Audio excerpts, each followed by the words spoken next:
Good afternoon. This is the review for jet engines.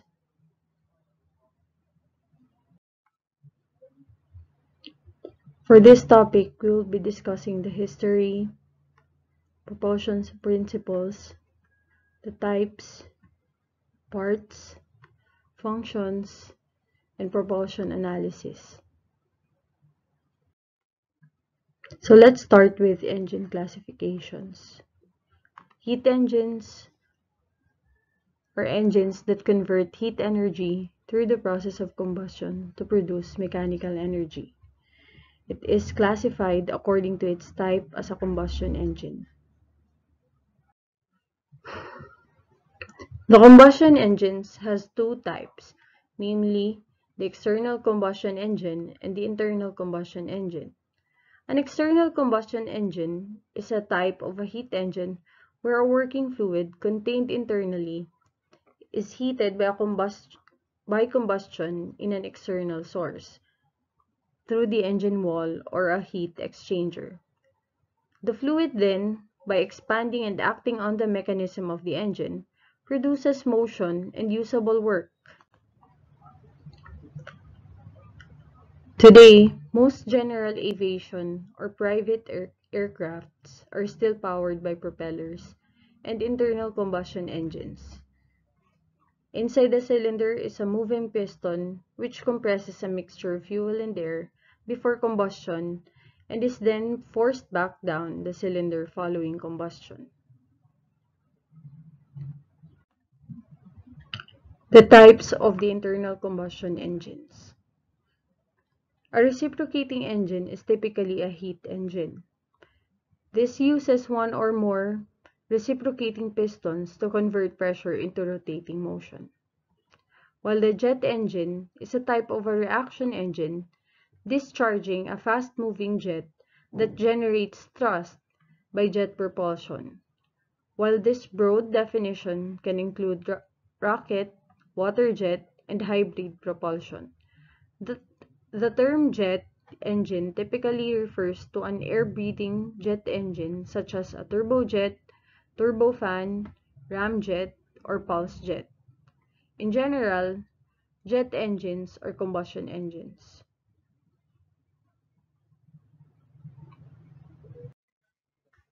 Reaction engines. Reaction engines are engines that generate thrust by its reaction to the flow in the opposite direction of a mass of air.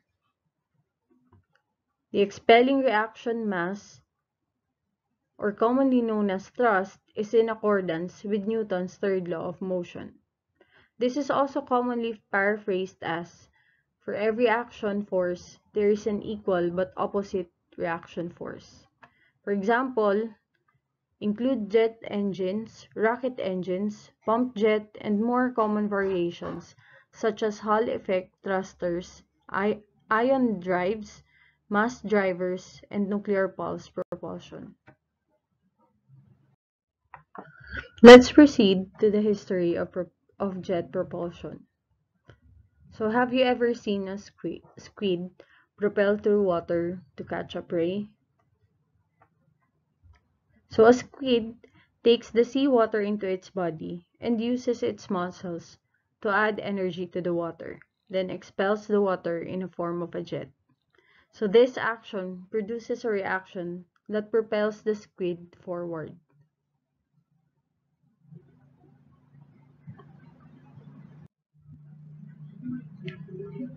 Hero. Hero of Alexandria is a writer and mathematician.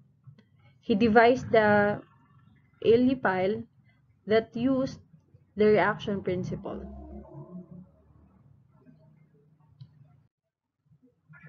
The Elipile consists a covered kettle of water that was heated to produce steam. Then the steam was routed through two vertical tubes and into a spherical container.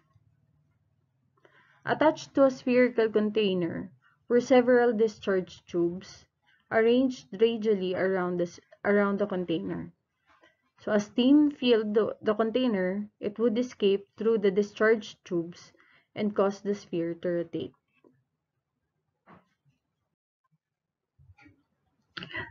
Sir Isaac Newton. He formulated the laws of motion and universal gravitation that formed the dominant scientific viewpoint until it was superseded by the theory of relativity. The reaction principle is observed when the end of an inflated balloon is released. So as the air in the balloon rushes out of the opening, the balloon flies wildly around the room.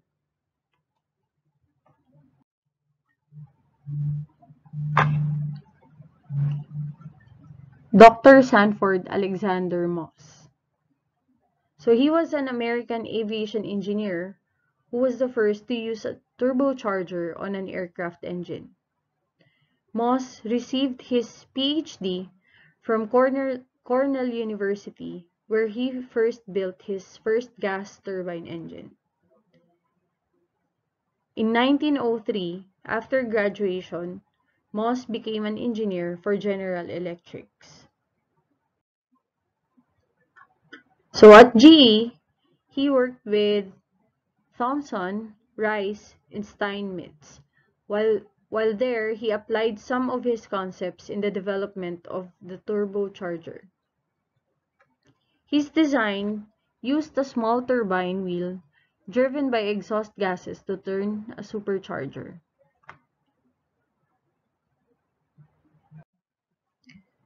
Sir Frank Whittle was an English Royal Air Force air officer. He was called the father of jet propulsion. He was also credited with single-handedly inventing the turbojet engine. He was granted his first patent for the jet engine in 1930. He was only 22 years old when he first thought of using gas turbine engine to power an aircraft. Dr. Hans von Ohain. Dr. Ohain was a German engineer, physicist, and aerodynamicist. He was considered the designer of the first operational turbojet engine. He designed and built a jet engine that produced 1,100 pounds of thrust. The engine was installed in the Heinkel HE-178 aircraft and made a successful flight in August 27, 1939.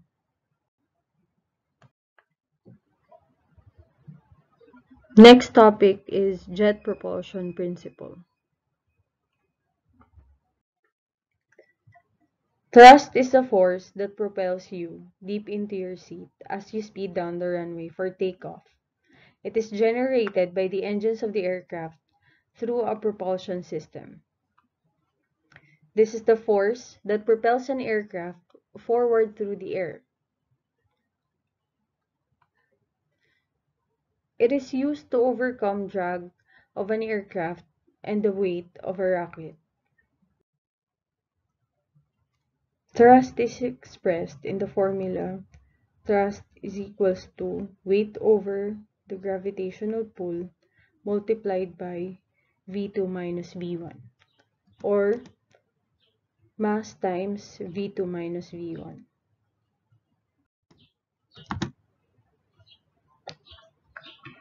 If forces on an object is balanced, it will prevent any movement. That means the forces in an object are the same in all directions. During operation, a jet engine pushes gases out of the exhaust nozzle. This makes an unbalanced force towards the front of the engine. Unbalanced forces cause jet engines to make or produce thrust. Acceleration. In Newton's second law of motion, it states that force equals mass accelerated, or force is equals to mass times acceleration. So when a jet engine accelerates a mass of air, it produces thrust. Alright, so here's a simple analogy of acceleration. When a jet engine moves a small quantity of air, it produces a small amount of thrust. But when it moves a large quantity of air, it also produces a large amount of thrust. So that's how acceleration works with thrust. Next is action-reaction.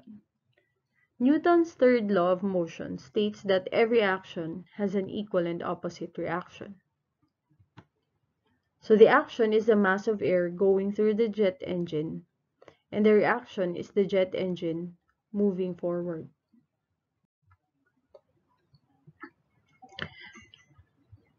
Jet engine thrust can be increased in two ways. First is increasing the speed of exhaust gases, and by increasing the quantity of the exhaust gases. So increased engine thrust will make an aircraft fly faster or increase its payload. Energy transformation. This allows a gas turbine engine to perform the same functions as a cylinder and piston in a reciprocating engine, except that in a turbine engine, the events happen continuously. So the first event is that air is taken through an air inlet. Next, it is compressed by the compressor. Third, it is mixed with fuel and ignited in the combustors. And last is that it is being expelled through the exhaust nozzle.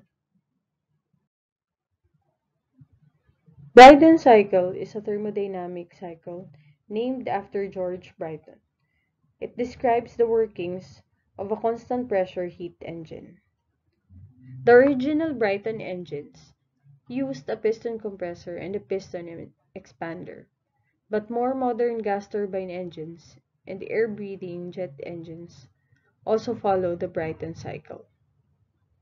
The Otto cycle in the previous discussions takes place at a constant volume process, while Brayton cycle takes place at a constant pressure process.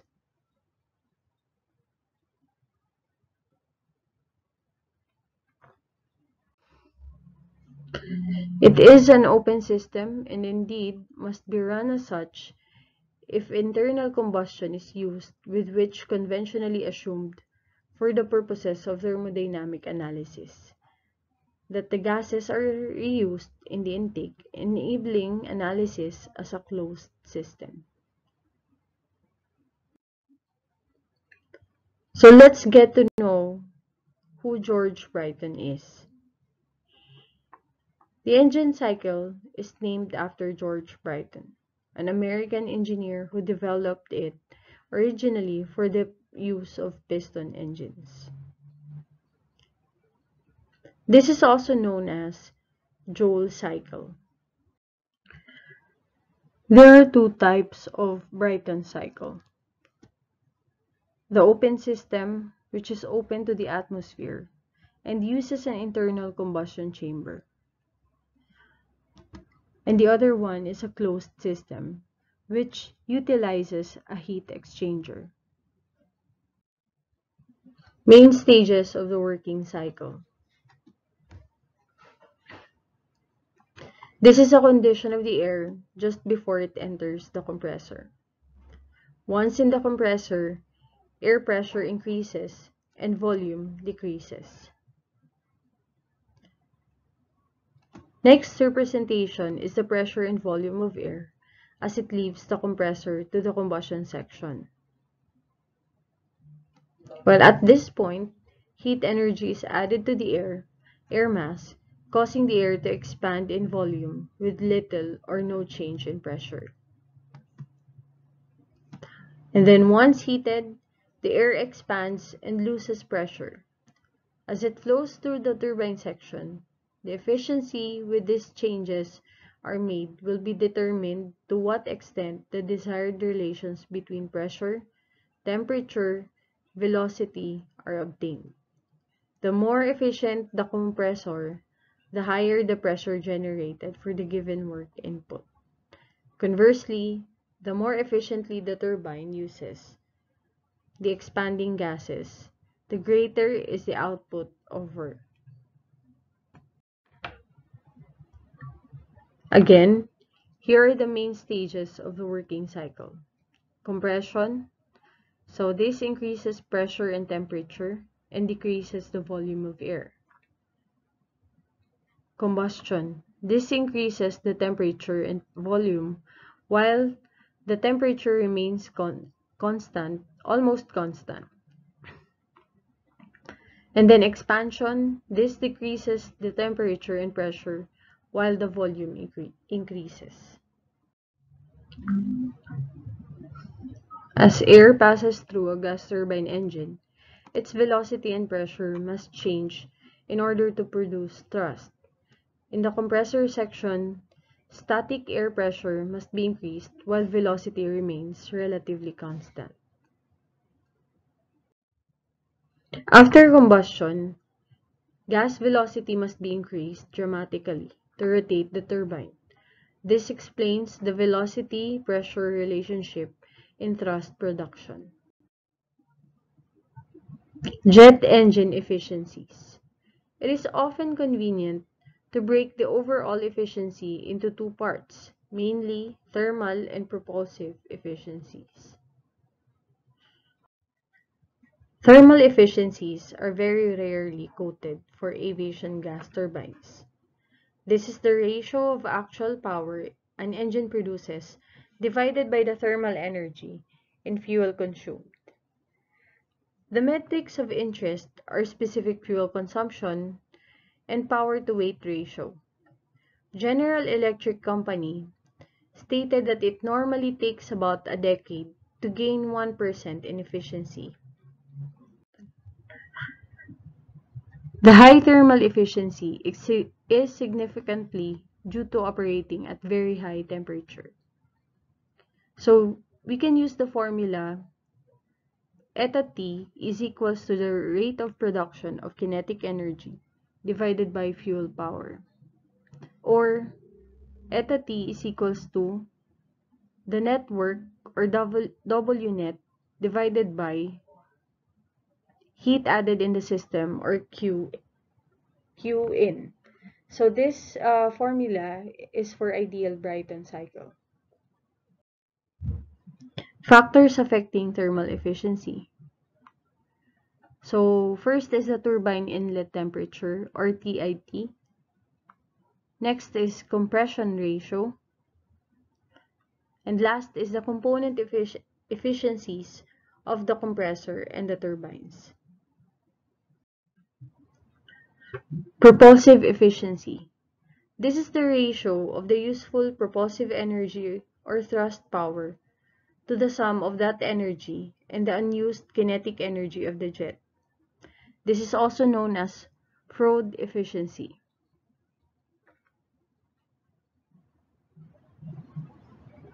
Propulsive efficiency is greatly dependent on air density and air speed.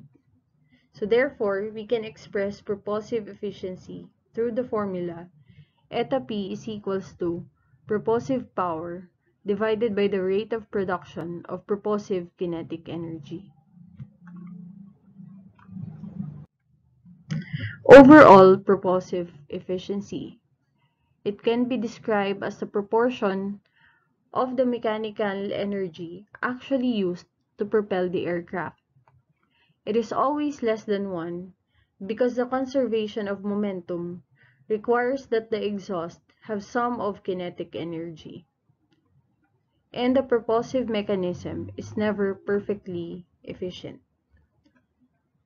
So with this, we can use the formula eta overall is equals to eta T divided by eta P, or thermal efficiency divided by propulsive efficiency is equals to overall efficiency.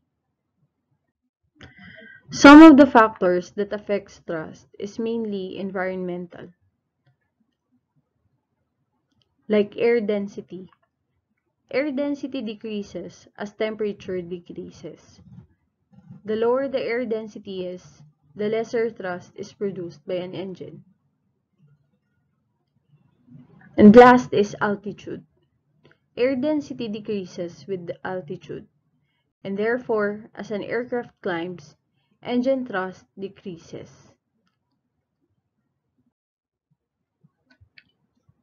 So let's discuss the types of jet propulsion. So, rocket, ramjet, pulse jet, and the gas turbine engine.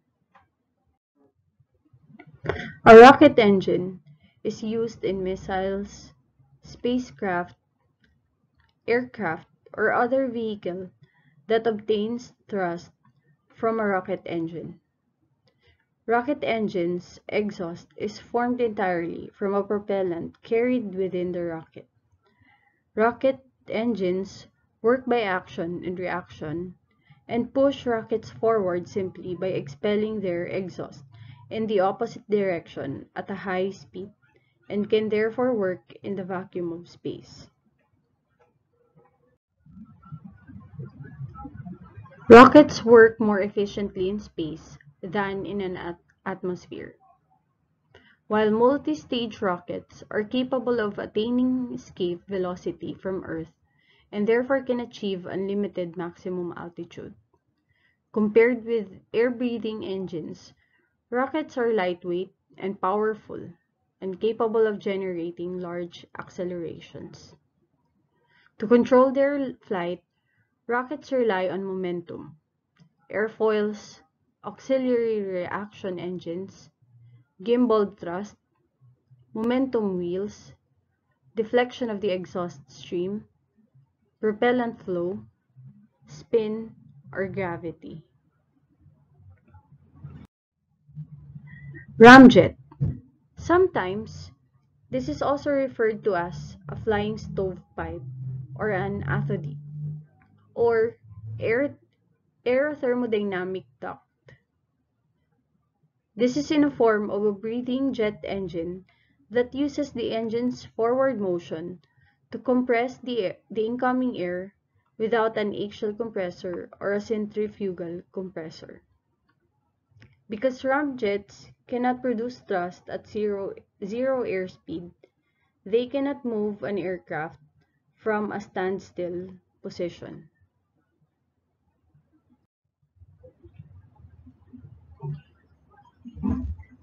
So therefore, ramjets require assisted takeoff.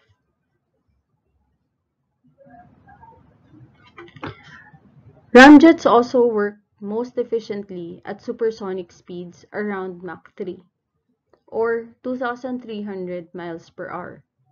This type of engine can operate up to speeds of Mach 6 or 4,600 miles per hour.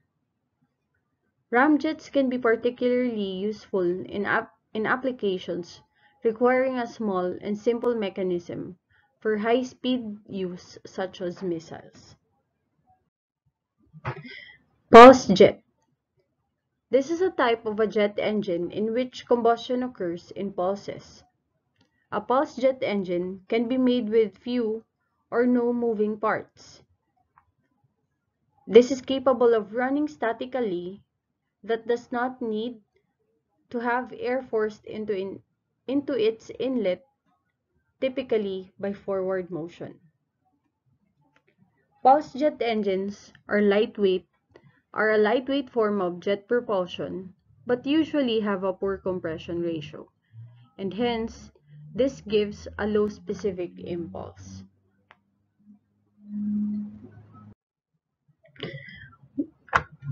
One notable line of research of pulse jet engines include the pulse detonation engine. This involves repeated detonations in the engine, and which can potentially give high compression and reasonably good efficiency. Similar to ramjets, this is similar to ramjets, except that The air intake duct is equipped with a series of shutter valves that are spring-loaded to open the position. Ram air pressure forces the shutter to open. Fuel is injected into the combustion chambers and is burned. Ignition is intermittent, timed to go on and off as shutters open and close. Typically, more than a ramjet because pulse jets produce thrust prior to being accelerated to a high forward speed. There are two main types of pulse jets, the valved and the valveless pulse jet, both of which use resonant combustion and harness the expanding combustion products to form a pulsating exhaust jet that produces thrust intermittently. A valve pulse jet engine uses a mechanical valve to control the flow of expanding exhaust, forcing the hot gas to go out of the back of the engine through the tailpipe only. While the valveless pulse jet engines have no moving parts and use only their geometry to control the flow of exhaust out of the engine.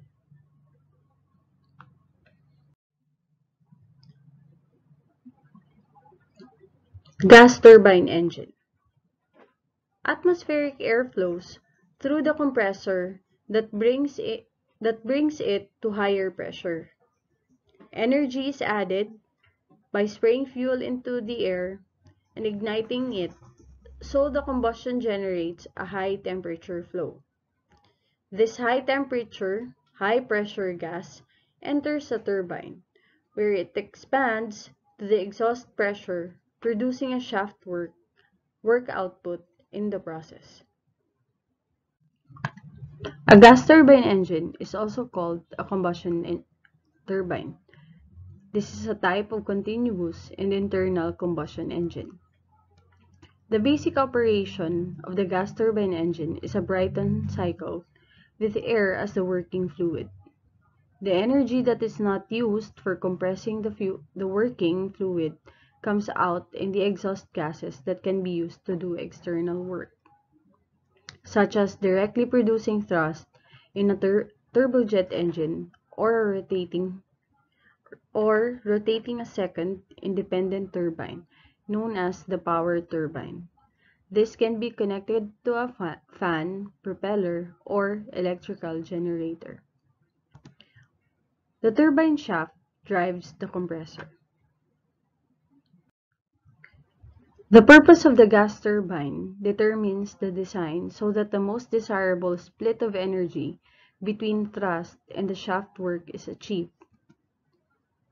The fourth step of the Brayton cycle, which is the cooling of the working fluid, is omitted, as gas turbines are open systems that do not use the same air again. Gas turbines are used to power aircraft, trains, ships, electrical generators, pumps, gas compressors, and tanks. Here are some of the main elements of a gas turbine engine, mainly the compressor, the combustor, and the turbine.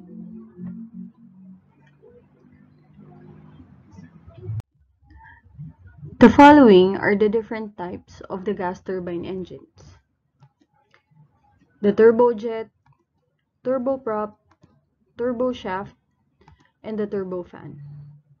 Let's start with the turbojet. So in a turbojet, air flows through the intake and is compressed by a centrifugal or axial compressor.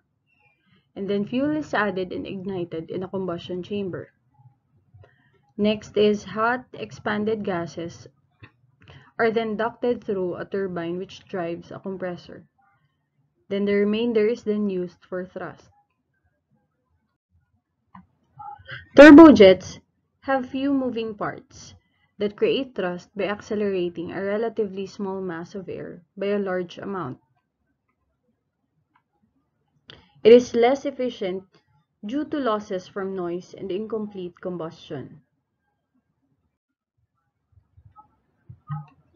The turbine section is coupled to the compressor section and directly drives it. Next is the turboprop. The power produced is delivered to a reduction gearbox and a propeller.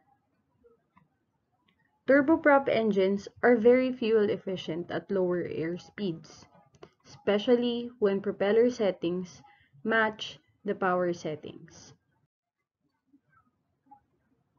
The propeller starts to become aerodynamically inefficient at higher air speeds due to tip flutter or vibration. A free turbine turboprop engine has two or more turbine stages.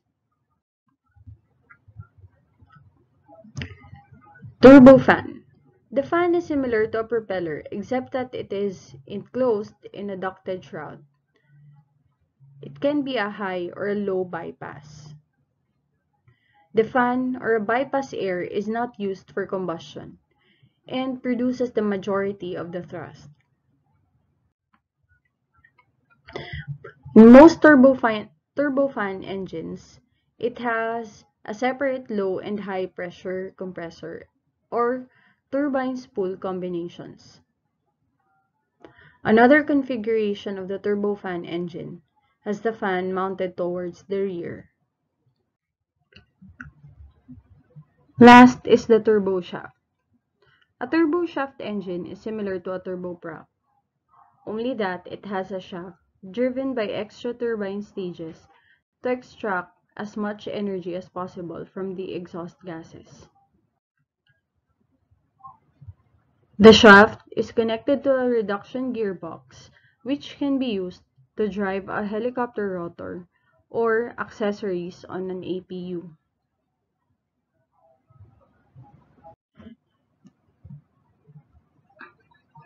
Engine stations is a system of standard station numbering that makes it easier to find various locations on and within the engine. So, in the illustration, stations 1 to 2 are inlet, diffuser, and duct, while stations 2 to 3 is the low pressure compressor, and 3 to 4 is the high pressure compressor, 4 to 5 is the burner, and then 5 to 6 is the high pressure turbine, 6 to 7 low pressure turbine, 7 to 8 tailpipe, 8 to 9 exhaust nozzle. So by using the engine stations, a mechanic or an engineer could easily locate the exact location of a certain part of an engine, especially if it's in the case of detecting a damage. So I also placed several labels that could also help you to identify the different parts of the engine. So we have here the LP or the low pressure or N1 compressor, HP or high pressure or N2 compressor, the high pressure or the N2 shaft, low pressure or N1 shaft, and the low pressure or N1 turbines. So that's it for our discussion today. And then tomorrow we will continue our discussion with the remaining topics until Saturday. So thank you for listening.